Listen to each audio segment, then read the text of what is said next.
സ്നേഹം, ദിവ്യസ്നേഹം, സ്നേഹം,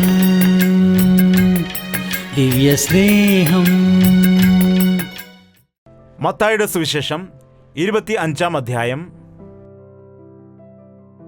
യേശുക്രിസ്തു പറഞ്ഞ ഒരു ഉപമ നമുക്കിവിടെ കാണാം. സ്വർഗരാജ്യം മണവാളനെ എതിരേൽപ്പാൻ വിളക്കെടുത്ത് പുറപ്പെട്ട 10 കന്യകമാരോട് സദൃശ്യം ആകും. ഇവരിൽ 5 പേർ ബുദ്ധിയില്ലാത്തവരും 5 പേർ ബുദ്ധിയുള്ളവരുമായിരുന്നു. ബുദ്ധിയില്ലാത്തവർ വിളക്ക് എടുത്തപ്പോൾ എണ്ണ എടുത്തില്ല. ബുദ്ധിയുള്ളവരോ വിളക്കോടുകൂടെ പാത്രത്തിൽ എണ്ണയും എടുത്തു. ഇവിടെ സ്വർഗരാജ്യത്തെക്കുറിച്ച് കർത്താവിൻ്റെ വരവിനെ സൂചിപ്പിക്കുന്നതായ ഒരു ഉപമ പറയുകയാണ്. സ്വർഗരാജ്യം മണവാളനെ എതിരേൽപ്പാൻ വിളക്കു എടുത്തുകൊണ്ട് പുറപ്പെട്ട 10 കന്യകമാരോട് സദൃശ്യം ആകും. നമ്മുടെ രാജ്യത്തിൽ പലതരത്തിലുള്ള വിവാഹങ്ങൾ നാം കാണാറുണ്ട്. സാധാരണ വിവാഹം നടക്കുമ്പോൾ കല്യാണ ചെക്കനാണ് ആദ്യം വരുന്നത്, അതിനുശേഷം കല്യാണ പെണ്ണ് പിന്നീടാണ് വരാറുള്ളത്. എന്നാൽ അക്കാലത്ത് യഹൂദന്മാരുടെ സമ്പ്രദായ പ്രകാരം കല്യാണം കഴിക്കുന്ന മണവാട്ടി തയ്യാറായിരുന്ന ശേഷമാണ് കല്യാണ ചെക്കൻ വരുന്നത്.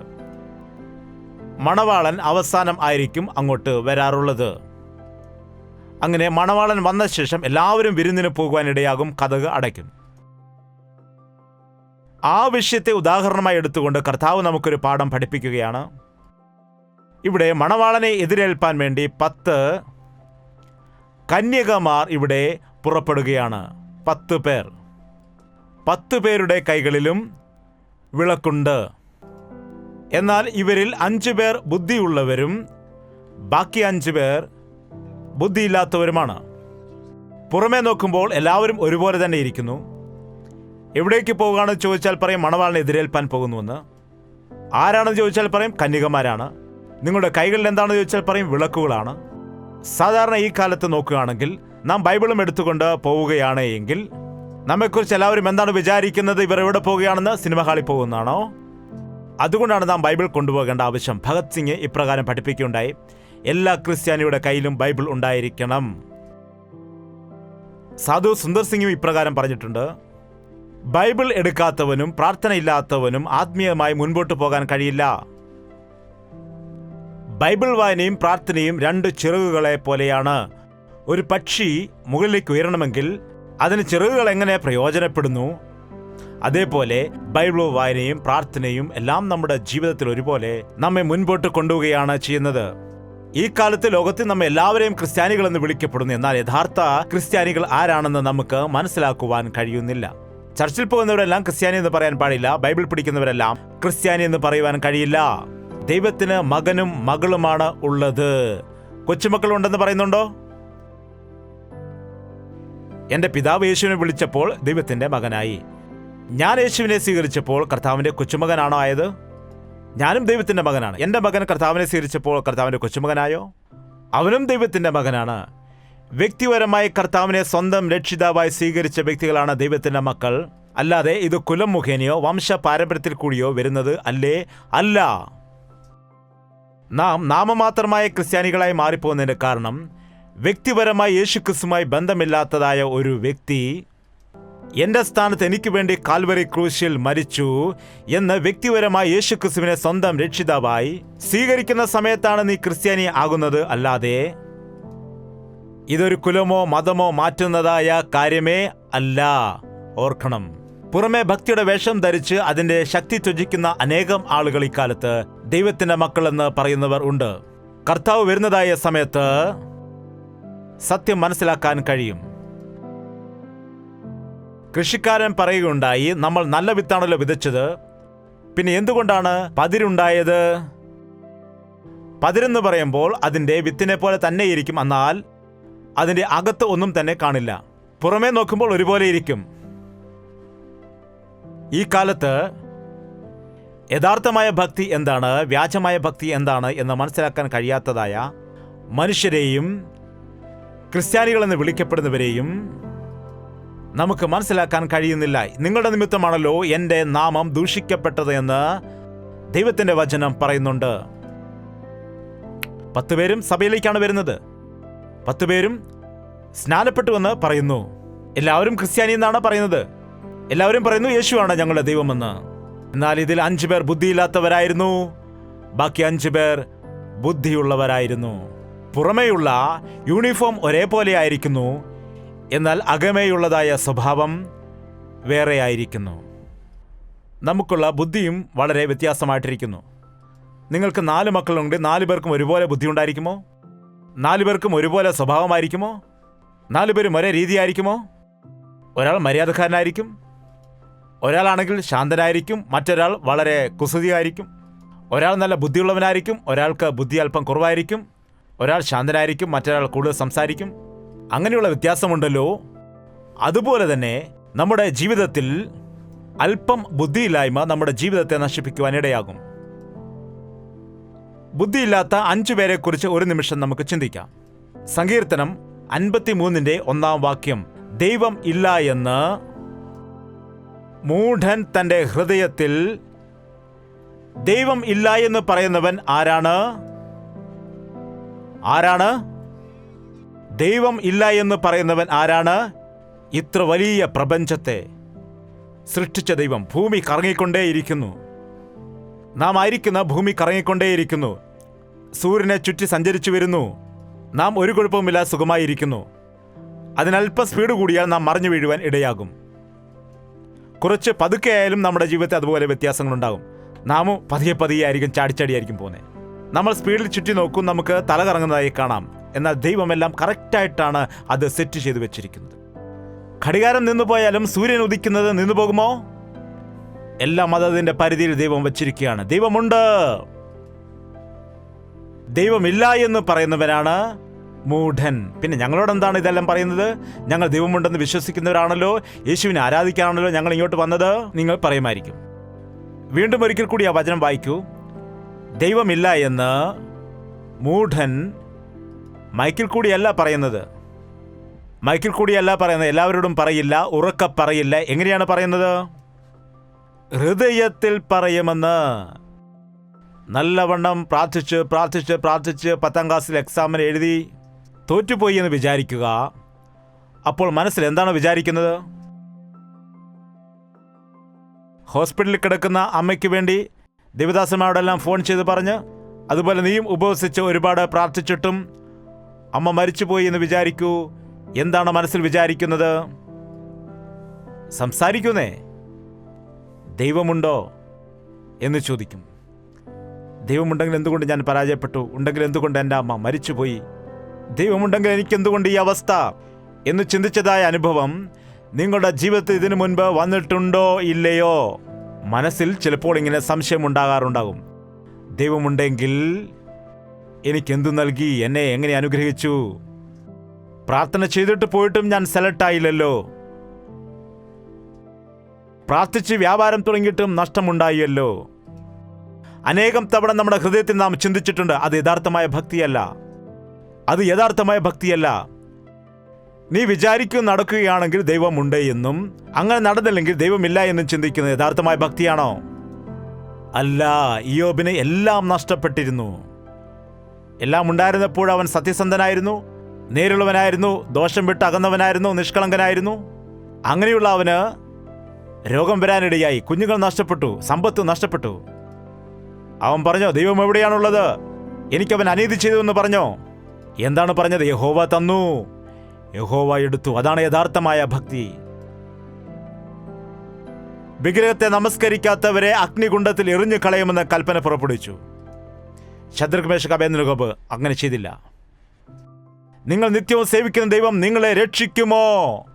അവർ പറഞ്ഞു, രക്ഷിക്കുകയാണെങ്കിൽ നിങ്ങൾ പറഞ്ഞതുപോലെ കേൾക്കാം എന്നാണോ അവർ പറഞ്ഞത്? ഞങ്ങളെ അവൻ രക്ഷിച്ചാലും രക്ഷിച്ചില്ലെങ്കിലും, ഞങ്ങളെ അഗ്നികുണ്ഡത്തിൽ എറിഞ്ഞാലും, ഞങ്ങൾ അവിടെ മരിച്ചു പോയാലും വിഗ്രഹത്തെ നമസ്കരിക്കില്ല. അതാണ് യഥാർത്ഥമായ ഭക്തി. ഈ കാലത്ത് നമ്മുടെ ഭക്തി വീണുപോകുന്ന ഭക്തിയാണോ അതോ യഥാർത്ഥ ഭക്തിയാണോ? ഏതവസ്ഥയിലും ദൈവത്തെ ആരാധിക്കുന്നതായ ഒരു ഭക്തിയാണോ അല്ലെങ്കിൽ നിനക്ക് അനുകൂലവും സമൃദ്ധിയും ഉണ്ടാകുമ്പോൾ മാത്രം ദൈവം വലിയവനാണ്. ഹല്ലേലൂയ. നീ ആഗ്രഹിച്ച പോലെ നടന്നില്ലെങ്കിൽ കുറച്ച് കഷ്ടം വന്നാൽ യേശുക്രിസ്തുവിന്റെ നാമം നിമിത്തം ചെറിയ കഷ്ടത വന്നാൽ കർത്താവ് എന്ത് ചെയ്തു, കർത്താവ് എവിടെയാണുള്ളത് എന്ന മനസ്സോടെയാണെങ്കിൽ നീ ബുദ്ധിയില്ലാത്തവനാണ്. നിന്റെ വിളക്കിൽ ആവശ്യമുള്ളത്രയും എണ്ണ ഇല്ല, വിശ്വാസം കുറവാണ്, പരിശുദ്ധാത്മാവിന്റെ ശക്തിയും അഭിഷേകവും നിന്നിൽ ഇല്ല എന്നാണ് അർത്ഥം. ഒരിക്കലും ദൈവത്തെ നാം സംശയിക്കരുത്. അവൻ എന്തെല്ലാം ചെയ്താലും അതെല്ലാം നമ്മുടെ നന്മയ്ക്ക് മാത്രമാണ്, തിന്മയ്ക്ക് അല്ല. നമുക്കുള്ളതെല്ലാം എടുത്താലും നമ്മെ അനുഗ്രഹിക്കുന്ന വലിയ ദൈവമാണവൻ. നീ ചോദിച്ചത് അവൻ തന്നില്ലെങ്കിൽ അതിൻ്റെ അർത്ഥം എന്താണെന്ന് വെച്ചാൽ നീ ചോദിച്ചതിൽ അധികമായി നിനക്ക് നൽകുവാൻ വേണ്ടി അവൻ ആഗ്രഹിക്കുന്നുവെന്നാണ്. അതാണ് യഥാർത്ഥമായ വിശ്വാസം. അങ്ങനെയുള്ള വിശ്വാസം ഉള്ളവർക്ക് മാത്രമേ കർത്താവിൻ്റെ വരവിൽ എടുക്കപ്പെടാൻ കഴിയൂ. ദൈവമില്ല എന്ന് പറയുന്നവൻ ഒരു മൂഢനാണ്. രണ്ടാമതായി സദൃശവാക്യങ്ങൾ 10:23 നമുക്ക് വായിക്കാം. ദോഷം ചെയ്യുന്നത് ഭോഷന് കളിയാകുന്നു. ദോഷം ചെയ്യുന്നതായ വ്യക്തി പാപം ചെയ്തിട്ട് വീണ്ടും ഏറ്റുപറഞ്ഞ് വീണ്ടും പാപം ചെയ്ത് വീണ്ടും ഏറ്റുപറഞ്ഞ് വീണ്ടും പാപം ചെയ്ത് ഏറ്റുപറയുന്നവൻ, ആ വ്യക്തി മൂഢനാണ്. ഈ കാലത്ത് യേശുക്രിസ്തുവിൻ്റെ സ്നേഹം ഏറ്റവും കൂടുതൽ അനുഭവിച്ച ആളുകൾ, തങ്ങൾ ചെയ്യുന്നത് തെറ്റാണെന്ന് മനസ്സിലാക്കുന്ന ആളുകൾ, യേശുക്രിസ്തു പാപങ്ങളെ ക്ഷമിക്കുമെന്ന് വീണ്ടും വീണ്ടും കേട്ട ആളുകൾ ഈ കാലത്ത് ചെയ്യുന്നത് എന്താണെന്ന് വെച്ചാൽ വീണ്ടും വീണ്ടും യേശു പാപങ്ങളെ ക്ഷമിക്കുമെന്ന് പറഞ്ഞിട്ട് വീണ്ടും വീണ്ടും അവർ പാപം ചെയ്യുന്നു. അങ്ങനെയുള്ളവർ മൂഢന്മാരാകുന്നു. യേശു ക്ഷമിക്കും, അതിൽ ഒരു ഡൗട്ടുമില്ല. എത്ര തവണയാണെങ്കിലും ക്ഷമിക്കും. എന്നാൽ അറിഞ്ഞുകൊണ്ട് വീണ്ടും പാപം ചെയ്യുന്നവൻ യേശുവിനെ ക്രൂശിൽ വീണ്ടും തറയ്ക്കുകയാണ്. ദൈവത്തിന്റെ സ്നേഹം തള്ളിക്കളയുകയാണ്. തീക്കൊള്ളി കൊണ്ട് തല ചൊറിയുകയാണെന്നാണ് പറയുന്നത്. തീക്കൊള്ളി കൊണ്ട് തല ചൊറിഞ്ഞാൽ എന്താണ് സംഭവിക്കുന്നത്? തീക്കൊള്ളി കൊണ്ട് അറിയാമല്ലോ നിങ്ങൾക്ക്, പൊള്ളിപ്പോവുകയില്ലേ? ദൈവത്തിന്റെ സ്നേഹത്തെ തള്ളിക്കളഞ്ഞിട്ട് പാപം ചെയ്യുക, ഏറ്റുപറയുക, വീണ്ടും പാപം ചെയ്യുക, വീണ്ടും ഏറ്റുപറയുക. ഒരുത്തൻ പറഞ്ഞു, ദാ പുലി വരുന്നു, പുലി വരുന്നു എന്ന്. ആളുകൾ വടിയൊക്കെ ആയിട്ട് അടിക്കാൻ വന്നപ്പോൾ പറഞ്ഞു അത് വെറുതെ പറഞ്ഞതാണെന്ന്. പിന്നെ ദാ പുലി വരുന്നു, പുലി വരുന്നു എന്ന് വിളിച്ചു പറഞ്ഞു. അവർ വീണ്ടും അടിക്കാൻ വന്നപ്പോൾ അയ്യോ ചുമ്മാ പറഞ്ഞാണെന്ന് പറഞ്ഞു. മൂന്നാമത്തെ പ്രാവശ്യം യഥാർത്ഥമായും പുലി വന്നു. അയ്യോ പുലി വന്നേ, പുലി വന്നേ, യഥാർത്ഥമായി വന്നു പറഞ്ഞു. നീ പോയി നിന്റെ പണി നോക്കാൻ പറഞ്ഞു. ആരും വടി കൊണ്ട് അടിക്കുവാൻ വന്നില്ല. പുലി അവസാനം അവനെ പിടിച്ചുകൊണ്ട് പോയി. ഇങ്ങനെയാണ് പാപം ചെയ്തിട്ട് വീണ്ടും ഏറ്റുപറയുകയും വീണ്ടും പാപം ചെയ്യുകയും ചെയ്യുന്നവർക്ക്. അങ്ങനെ എപ്പോഴും ദൈവത്തിൻ്റെ സ്നേഹം തള്ളിക്കളയുന്നവർക്ക് അവസാനം രക്ഷ കാണുകയില്ല. നമ്മുടെ പാപങ്ങളെ ഏറ്റുപറയുന്നുവെങ്കിൽ അവൻ നമ്മോട് പാപങ്ങളെ ക്ഷമിച്ച് സകല അനീതിയും പോക്കി അത് ഏറ്റുപറഞ്ഞ് ഉപേക്ഷിക്കുന്നവനാണ്, അല്ലാതെ വീണ്ടും ചെയ്യുന്നവനല്ല. ഏറ്റുപറഞ്ഞ് ഉപേക്ഷിക്കണം. പാപങ്ങൾ ഏറ്റുപറയുക മാത്രമല്ല, അത് നാം ഉപേക്ഷിച്ച് കളയണം, അല്ലെങ്കിൽ കരുണ ലഭിക്കില്ല. പ്രാർത്ഥന കളിയായി എടുക്കുന്ന ആളുകൾ, കളിയായി ദൈവത്തെ വിശ്വസിക്കുന്ന ആളുകൾ, വീണ്ടും വീണ്ടും പാപം ചെയ്തിട്ട് പാപം ആവർത്തിച്ചുകൊണ്ട് ദൈവത്തെ ദുഃഖിപ്പിക്കുന്നവർ ബുദ്ധിയില്ലാത്തവരാണ്. കർത്താവ് വരുന്നതായ സമയത്ത് അങ്ങനെ ബുദ്ധിയില്ലാത്തവരെ കൈവിടപ്പെടാനിടയാകും. നമ്മുടെ പാപങ്ങൾ ഏറ്റുപറയുന്നുവെങ്കിൽ നമ്മുടെ സകല അനീതിയും പൊക്കി നമ്മെ ശുദ്ധീകരിക്കുവാൻ തക്കവണ്ണം അവൻ വിശ്വസ്തനും നീതിമാനും ആകുന്നു. എന്നാൽ വീണ്ടും പോയി പാപക്കുഴിയിൽ വീണാൽ, ശുദ്ധിയാക്കപ്പെട്ട ഒരു പന്നി വീണ്ടും പോയി ചെളിക്കുഴിയിൽ വീണാൽ എങ്ങനെ? നായ തൻ്റെ വിസർജ്യത്തിലേക്ക് തിരിയുന്നത് പോലെ. ഒരു സഹോദരൻ ഒരു ദിവസം ഇങ്ങനെ പ്രാർത്ഥിച്ചു പറഞ്ഞു, കർത്താവേ എനിക്ക് ദർശനം നൽകണമേ, എനിക്ക് ദർശനം നൽകണമേ. അങ്ങനെ പ്രാർത്ഥിച്ച സമയത്ത് അവന് ദർശനം ലഭിക്കാനിടയായി. ആ ദർശനത്തിൽ ഒരു നായ വരുവാൻ ഇടയായി. നായ വന്നിട്ട് അവിടെ കക്കി വെക്കാനിടയായി. കക്കി വെച്ചതിനെ വീണ്ടും ആ നായ തിന്നുന്നത് കണ്ടു. ചേ വൃത്തികേട്. അപ്പോൾ തന്നെ അവൻ ഉണർന്നെഴുന്നേറ്റു, കണ്ണു തുറന്ന് പ്രാർത്ഥിച്ചു, കർത്താവേ ദർശനം നൽകാൻ പറഞ്ഞപ്പോൾ പട്ടിയുടെ ദർശനമാണല്ലോ തന്നത്, വൃത്തികെട്ട ദർശനമാണല്ലോ തന്നത്. അതുതന്നെയാണ് നിന്റെ കാര്യം, നിന്റെ സ്വഭാവം അങ്ങനെയാണ്, അതാണ് നീ ചെയ്തുകൊണ്ടിരിക്കുന്നതെന്ന് പറഞ്ഞു. നീ എന്താണ് ചെയ്തുകൊണ്ടിരിക്കുന്നത്? ഇന്ന കാര്യം തെറ്റാണ്, വീണ്ടും ചെയ്യില്ല എന്ന് പറയുന്നു. വീണ്ടും പോയി എന്ത് ചെയ്യുന്നു? വീണ്ടും പോയി പാപം ആവർത്തിക്കുന്നു. നിനക്കും ഈ നായ്ക്കും തമ്മിൽ ഒരു വ്യത്യാസവും ഇല്ല. കർത്താവിൻ്റെ മുമ്പിൽ ഒരു തവണ നാം ഒരു വിഷയത്തിനു വേണ്ടി പ്രാർത്ഥിച്ച് ഏറ്റുപറഞ്ഞാൽ പിന്നീട് നാം അത് ഒരിക്കലും ചെയ്യുവാൻ പാടില്ല. ഒരുവൻ ക്രിസ്തുവിലായാൽ അവൻ പുതിയ സൃഷ്ടിയാകുന്നു. പഴയത് കഴിഞ്ഞുപോയി, ഇതാ സകലതും പുതുതായി തീർന്നിരിക്കുന്നു. ഒരിക്കൽ ഏറ്റു പറഞ്ഞ് ഉപേക്ഷിച്ച് വീണ്ടും പാപം ചെയ്തു, വീണ്ടും ഏറ്റു പറഞ്ഞ് ഉപേക്ഷിച്ച് വീണ്ടും പാപം ചെയ്തു, വീണ്ടും പാപം ചെയ്തു, അങ്ങനെ പോയാൽ അവൻ ബുദ്ധിഹീനനാണ്. ഞങ്ങളുടെ പാപങ്ങളെ കഴുകണമേ, ഞങ്ങളുടെ ദോഷങ്ങളെ കഴുകണമേ. നിനക്കിഷ്ടമില്ലാത്ത ജീവിതത്തിൽ നിന്ന് ഞങ്ങളെ നീ വിടുവിക്കണമേ. ഞങ്ങളുടെ ബുദ്ധിയില്ലായ്മയിൽ നിന്ന് ഞങ്ങളെ നീ വിടുവിക്കണമേ. ജ്ഞാനമുള്ള ഹൃദയം ഞങ്ങൾക്ക് നൽകണമേ. ഞങ്ങളുടെ ദിനങ്ങൾ എണ്ണുവാനുള്ള ജ്ഞാനമുള്ള ഹൃദയം ഞങ്ങൾക്ക് നൽകണമേ. ഉയരത്തിൽ നിന്ന് വരുന്ന സത്യമായ ദൈവികമായ ജ്ഞാനത്താൽ ഞങ്ങളുടെ ഹൃദയത്തെ നീ നിറയ്ക്കുമാറാകണമേ. പാപത്തിന്റെ ബന്ധനത്തിൽ നിന്ന് വിടുവിക്കപ്പെടാൻ കഴിയാതെ ജീവിതത്തിൽ സമാധാനവും സന്തോഷവും ഇല്ലാത്തവരായി ഇക്കൂട്ടത്തിലുള്ളവർ, അതുപോലെ ഈ സന്ദേശം കേൾക്കുന്നവരുടെ ബന്ധുക്കൾ ആരെങ്കിലും ഉണ്ടെങ്കിൽ ഈ സമയത്ത് അങ്ങനെയുള്ളവർക്ക് നസ്രയനായ യേശുക്രിസ്തുവിന്റെ നാമത്തിൽ വിടുതലുണ്ടാകുമാറാകട്ടെ. അവർ ചെയ്തുകൊണ്ടിരിക്കുന്ന പാപത്തെയെല്ലാം ഉപേക്ഷിച്ച് പുതിയൊരു ഹൃദയം അവർക്ക് നീ കൊടുക്കണമേ. യൗവനക്കാരെ ദർശിക്കണമേ.